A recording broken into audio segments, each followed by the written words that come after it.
Welcome to the 7th season of Event Experience by Bizzabo, the podcast where we bring the best and brightest event experience leaders together to share stories, tips, and lessons learned from creating some of the world's biggest events. I'm Rachel Moore, your podcast host.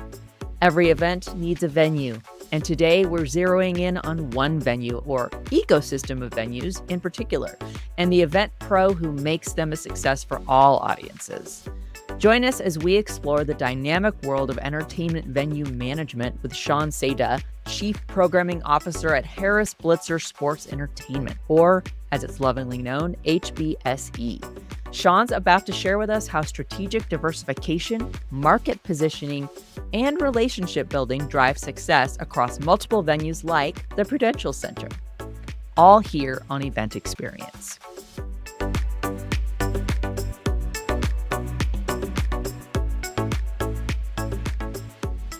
Excited to welcome a new guest for you today. Let me give you a little bit of an intro as we get to know him. Since HBSE took over entertainment booking at Northwest Stadium in February of 2024, our guest has transformed the venue into a premier destination for world-class acts, headlined by a record-breaking summer concert series that drove a 20% jump in attendance and 12% lift in ticket sales. And everyone listening to this podcast wants that. So this is why you want to keep tuning in here.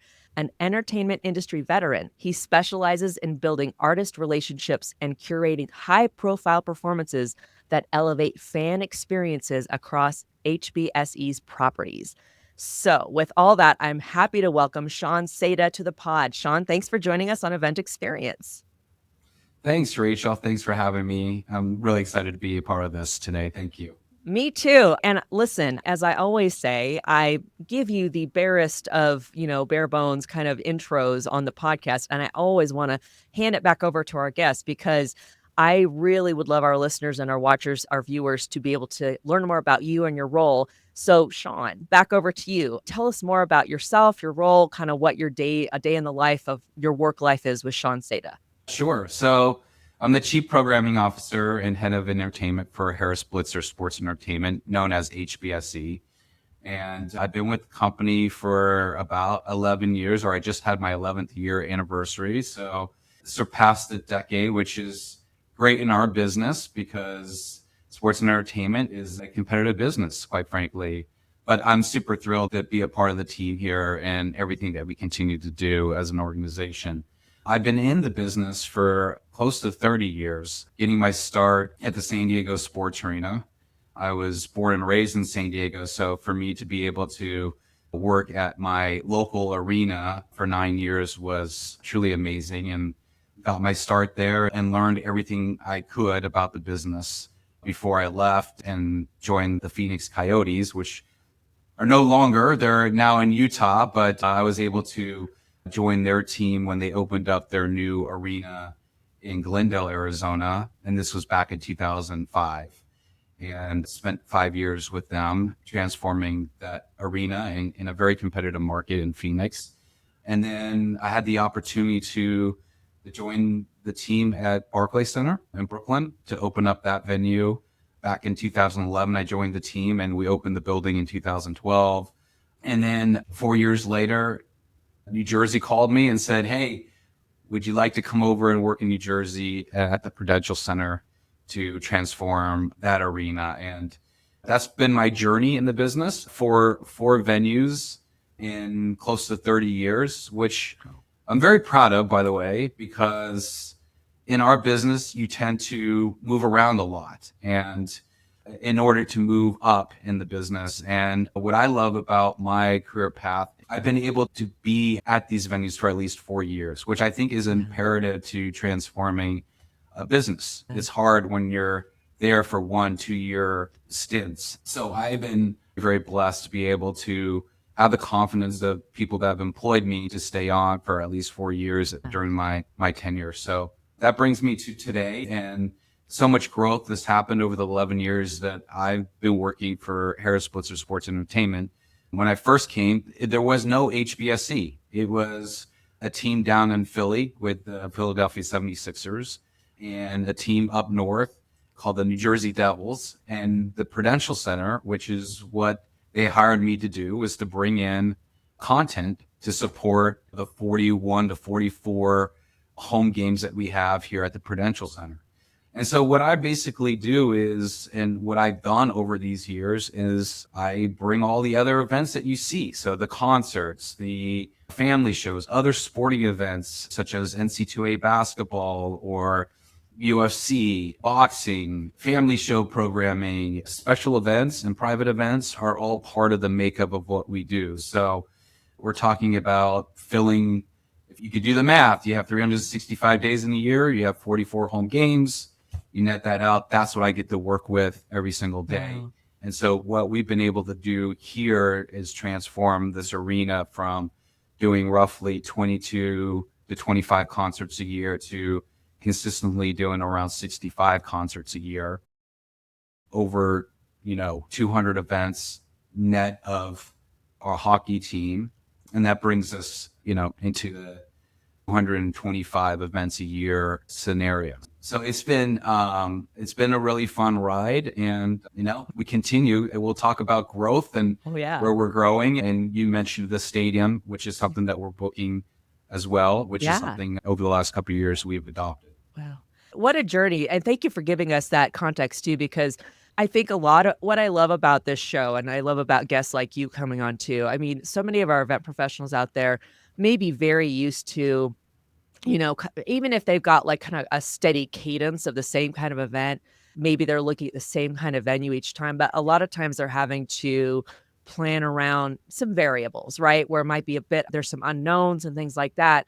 But there's so much advantage, as you mentioned, to being someone who's working in an environment where you are in the same arena, the same space, and having that longevity there and the tenure to be able to just keep building on that, super advantageous. And I want to just backtrack really quick too, because you did talk about like moving around to 4 different arenas. Did you do that by yourself? I'd love to hear more. Like, did you have family coming with you, or do you want to share a little bit about that? Because we always do love to get that insight on our guests, like, who are the people behind this person? Could you tell us a little bit about how your family kind of handled that, and a little bit more, anything you would like to share about them? Yes, well, I have a wonderful wife that will be celebrating our 24th anniversary this coming August.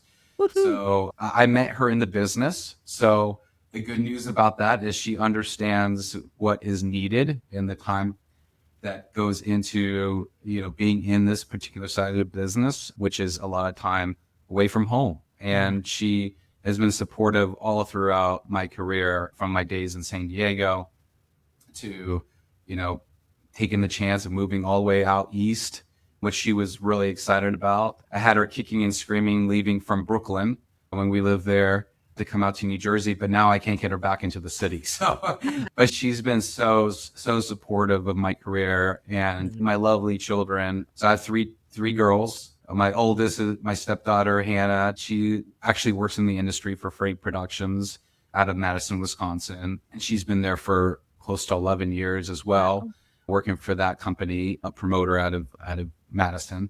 And my twin daughters, Quincy and Taylor, are finishing up their junior years. One's at Bucknell University, one's at Monmouth University. They have no interest in getting into my side of the business.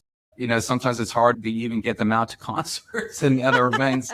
So I think that's just the fact that they know that they can go. It's not something that's super exciting, but now that they've gotten older, they have been taking more interest in going to hockey games and basketball games and concerts. So, but early on, no interest, zero interest.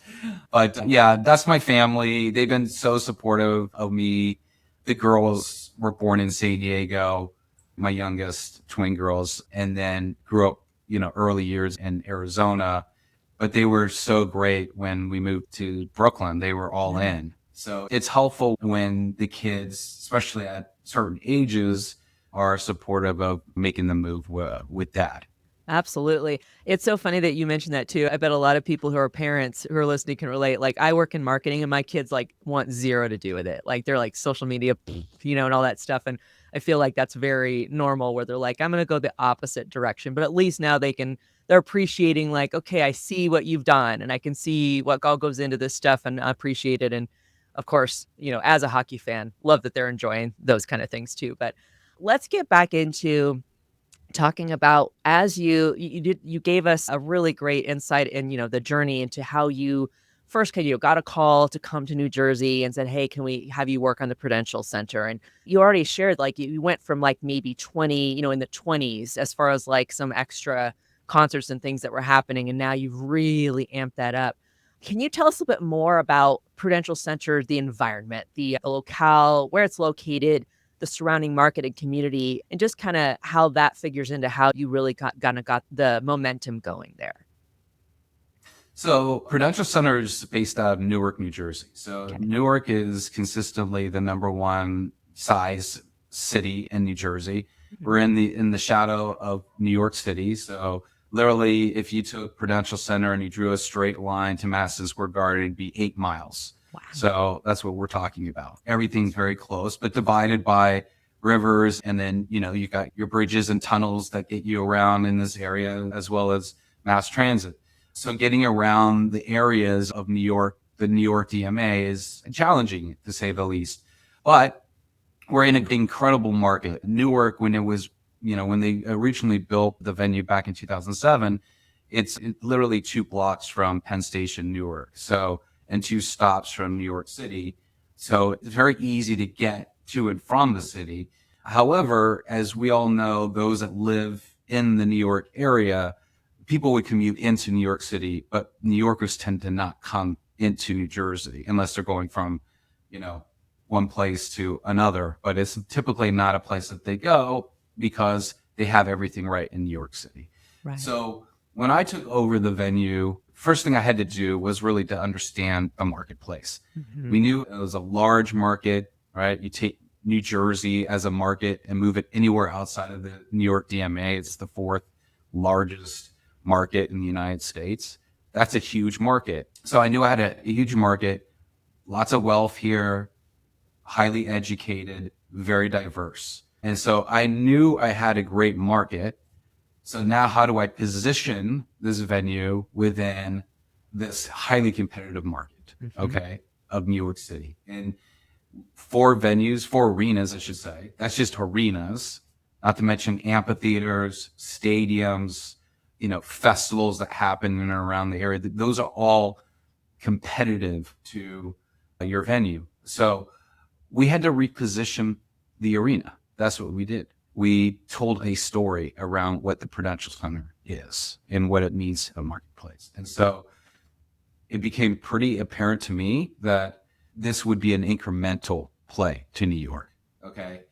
That we had to position the arena as, no, this is not a New York play. This is a New Jersey play. You have your own market, your own, set of circumstances that would allow you to do a show in New York City and do a show in New Jersey incrementally as part of the same run of shows. So when you're talking about the touring business, when you're talking about the concert business, artists are touring multiple venues around the country. And when they hit New York, they would traditionally, if you look back many years when there was Izod Center or Bring and Burn or Continental, you had that in New Jersey, you had Madison Square Garden, then you had, the venue out in Long Island, Nassau Coliseum.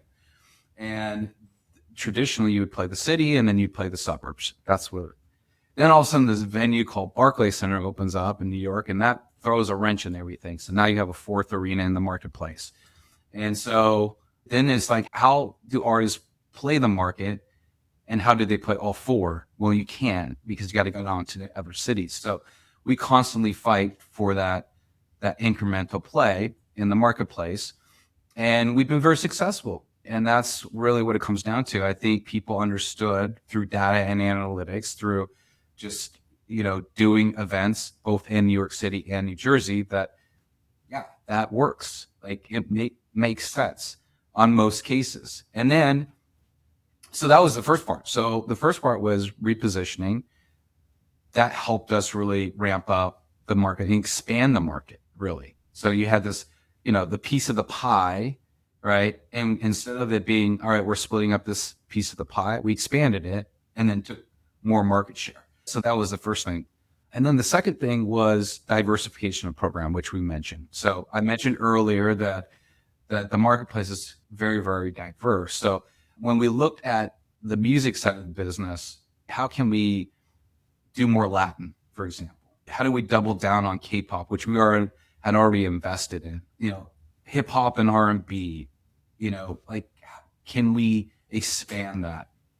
And that's what we did. Is instead of just focusing on the big legacy acts, the rock pop acts that play the marketplace, could we diversify our programming on the music side and get us up to more events? And that took shape. We became very, very popular with Latin music. We, obviously expanded on our K-pop, and that's become a genre that it has expanded too. We were doing it back when we opened the building back in 2007. So it's great to see that genre continue to grow. And then we, in recent years, we've grown our country business, our comedy business. Thank God artists that are doing comedy are more interested today than they ever have been in playing larger venues. They historically have wanted to play smaller, more intimate venues. So this has been a great development for us in being able to expand our content. And then you look at our sports properties business, this is a great market for college basketball. It's exciting. So we've been able to develop, annual events through college basketball. We've also expanded into women's college basketball with the Coretta Scott King Classic, which we've done a couple years now. And, UFC is coming back for its 4th straight year. In boxing, we continue to grow as well. And then we fill in with family show programming, which, the Disney on Ices, the circus, and Monster Jam, which we actually do twice a year. As you can see, we built it up through diversification programming and repositioning. Again, I'm really just thinking scope-wise. I love the diversity, and it's so cool that you leaned into that too. You really talk about taking a look at the environment you're in and saying, and this, again, as a marketer, I'm loving this too. You knew you had to build a story, but then you're like, and now let's look at what does the surrounding audience around us, what is going to appeal to them? What do they want? And really just providing that wide buffet, if you will, of like the different kinds of things. So, and even as a marketer, I think of like, well, I'm marketing to everyone. Not necessarily, but you got really intentional about saying, well, let's do market to a more Latino audience, and also, the K-pop, which I love that you brought those two up, because I can think, we were talking earlier about, I'm a Gen Xer, and it's like, I can think of like certain kinds of concerts I would want to go to. But of course, in the environment you're in, the success you're trying to achieve, you do want to appeal to all those different things. And let's get to the receipts, because, actually showcasing like, well, this has worked, because I think our audience and everybody who is designing these events, they always want to build something that has far-reaching, lasting impact on human beings. We'll be right back with more event experience after the break. Let's face it, venting won't fix outdated, overpriced event management software that lacks the support and features you need. But Bizibo's Event Experience operating system will. Say goodbye to your frustrating legacy event software and hello to building more events that matter. Visit Bizibo.com, that's BIZZABO.com, to learn more about the Event Experience OS, Click Smart Badge, and more. We're back with Sean Saadeh to bring the receipts of his impact on an event ecosystem. I mean, we kind of highlighted this when I was introducing you, of some of those numbers that demonstrate that you've built a successful ecosystem here. How like, I think the Northwestern Stadium Summer Concert Series, can you share with us about that and any other numbers you got? Yeah, so let's take a step back. I think we've talked a lot about the Prudential Center. And so the Prudential Center was our original focus, and it continues to be a big part of our North Star for our business. But our managing partners, Josh Harris, David Blitzer, continue to expand the empire. And when they buy teams and go into different markets, it's up to me and my team on the entertainment side to now take these venues, no different than the Prudential Center, and to make sure that they're full with events, beyond our teams. And so Josh Harris bought the Washington Commanders a few years ago. And when he did, he acquired Northwest Stadium, which at the time was called FedEx Field, but now it's called Northwest Stadium. which is out in Landover, Maryland, just outside of the DC, I think 6 or 7 miles outside of Washington, DC. And they asked me to come down and help book the venue down there. And it's been thrilling because it adds another size venue to our portfolio of venues, which, getting into the real nitty gritty of our business, is very much a relationship business. So when you are able to work with promoters, agents, and managers, and even artists at all different levels, it actually helps the whole ecosystem of venues. And we'll talk about Lowe's in a second, which is our next venue that we're going to open up in the fall. That's a different size venue. So when you think about that ecosystem, that's what we're trying to achieve. And so when you talked about the stats earlier on about the growth of Northwest Stadium in the entertainment business, it really is because of the relationships that we have built starting at the arena that are pretty much the same players at the stadium.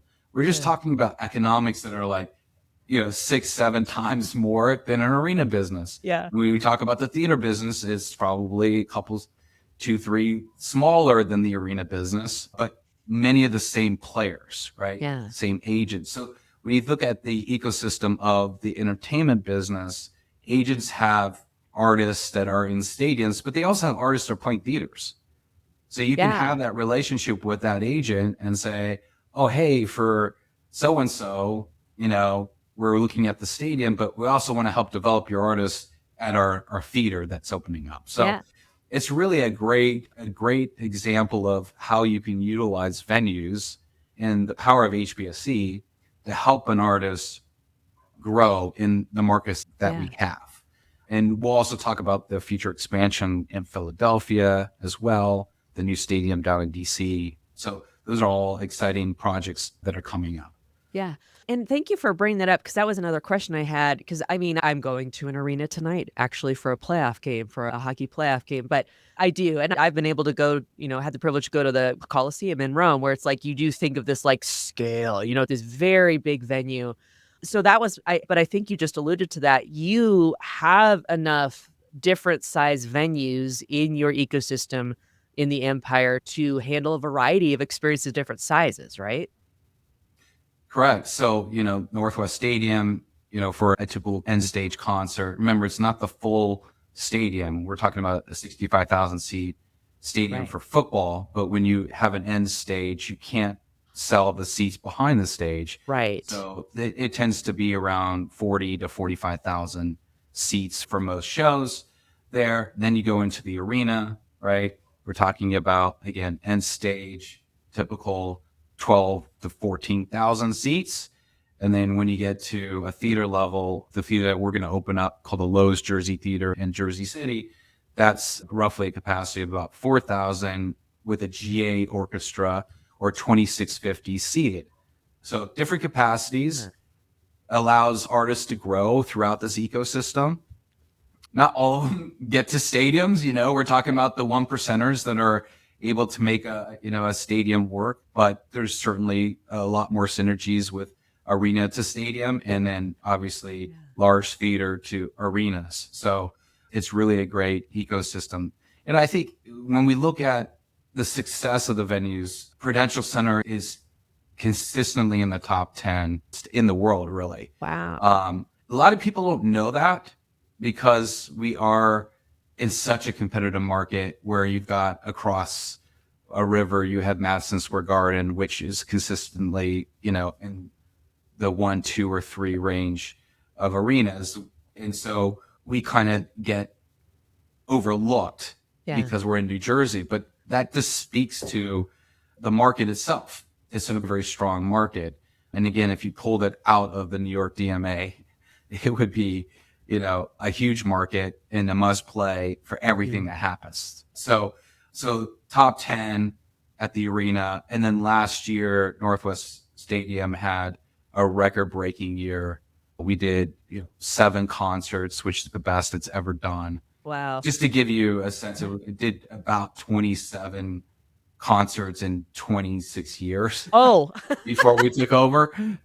yeah. It wasn't really a focus. Whereas I think HBSE and the Commanders organization really have made it a focus that we Yeah. are an entertainment venue that also hosts football games and concerts and other events. Yeah. And we can also scale these venues, meaning that big stadiums and big arenas have breakout spaces. So Right. we can utilize spaces within the facility. So we're constantly looking for opportunities to drive more content and business into our venues, which is a big part of what I do. Yeah. Well, and you were mentioning like maybe not a lot of people know about these. Now they do. We're making sure because that kind of alludes back to what I was saying earlier too, where it's like, we're working with event profs, our listeners, our audience, are event professionals.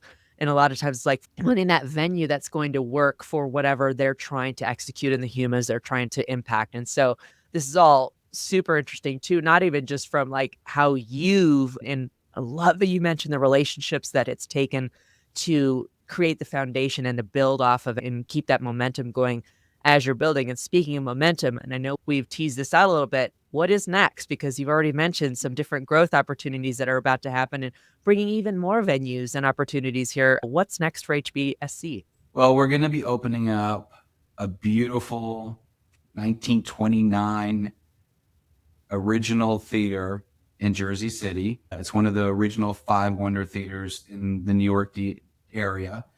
And it's a partnership with Jersey City. It's going to be incredible. We've been renovating it for several months now. All the plaster work, the detailed plaster work and paint that goes into these intricacies in and around the theater, we've been working on. So we're going to bring this beautiful 1929 venue back to life with all the modern amenities. So incredible sound, acoustics, the renovation of the back of house, so that our artists feel, comfortable and feels really great, but Nice. also has that character. And what's the differentiator with this particular venue is, number one, Jersey City is an incredible market. It's right across from a path line called Journal Square. So it's easily accessible in and around anybody that's on the PATH train line. And, it's one of the last frontiers of Jersey City that needs to continue to develop. And it's already developing, but this is going to be the catalyst that gets it fully developed. The water side part of Jersey City is already there. So this is the last part of it. We're really excited about that. The other piece is that we have this 4,000 capacity, which is that sweet spot now in theaters, that 4,000 to 6,000 seater. You're starting to see that pick up around the country. So Interesting. it's the one venue in New Jersey, that indoor venue, that will have this capacity. And so we can take the full orchestra and make it GA. So you have about 2,700 GA on the floor, as well as 1,300 up top, and that can suit about 4,000. And then we can also do seated at 2,650, which is a nice size venue. But that's the differentiator, that 4,000 capacity. So that's next on the theater side. It's going to be beautiful. Please come out and see it. Anybody that's in the area, please come out and see it, because it's really going to be a special place. And then we're working on a new arena down in Philadelphia. Wow. For the Sixers. It's a partnership with Comcast and the Flyers, the Sixers, and we're going to be adding a WNBA team that will debut in 2030. So we're working on design elements behind that. Yeah. It's going to stay down in South Philadelphia, where the sports complex is. And just if you're familiar with where the Spectrum site was back in the old days, it's going to take over that similar site on the campus. And then also 2030, pray for me, please. 2030 will also be opening the brand new stadium down in Washington, D.C., Wow. where the old RFK site was. So we'll be building there.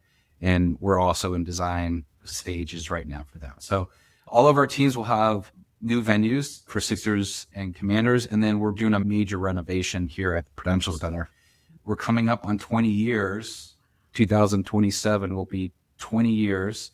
We're no longer the new kids on the block. So we are going to be putting in significant dollars to upgrade the Prudential Center and continue to have a great experience, not only for the fans, but also for the artists and artist teams that come and visit us. Wow. But you got a lot going on. And I think the word empire is appropriate because it is. But I like too the fact that you've still, through really emphasizing the thoughtfulness and intention and the relationships that you focus on, it is much, ecosystem definitely applies as well. Because you're obviously working these all together, and really the goal is to compel fans to come, whatever they're a fan of, that you're providing the space for it. And lastly, I have the easiest question of all. Where can our listeners find and follow you online? Well, I'm at Sean Saadeh on LinkedIn, and then also Talk to Me Goose on Instagram. And you got that handle? That's your handle? Yeah, I had to maneuver a little bit. So it's talk the number 2 me _ goose. All right. And that makes sense. I was like, oh my goodness. That's great. But I have a dog. I failed to mention in my family profile that my 100-pound golden retriever is named Goose. And he's named after Goose from Top Gun, but also Goose Gossage, who's a New York Yankee pitcher, but also a San Diego Padre pitcher. So that's where it stems from. So you can find me and Talk to Me Goose at Sean Saadeh at LinkedIn. And yeah.